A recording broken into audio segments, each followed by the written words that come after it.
All right, question 6.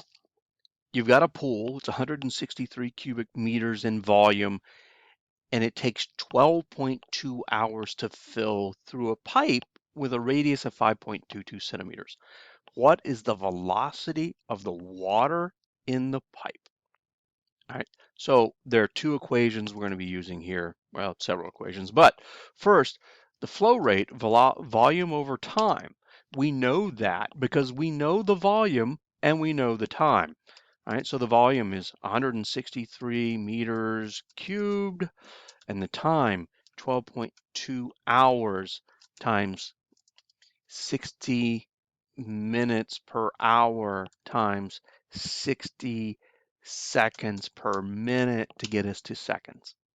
And so this gives us the flow rate that we're after in cubic meters per second. Next, the flow rate is also area times velocity, and it's the cross-sectional area of the pipe times the velocity, and it's this velocity that we're after.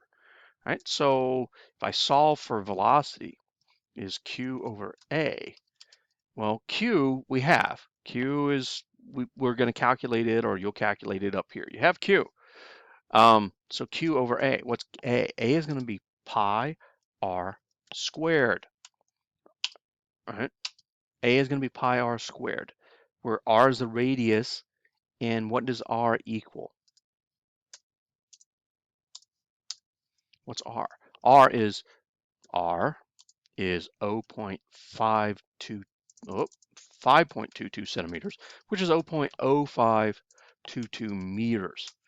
So you got to make sure you convert from centimeters to meters, because up here you have meters cubed. Well, down here you're going to get meters squared. You get meters cubed per second up here, and down here you're going to have meters squared. You're going to end up with meters per second.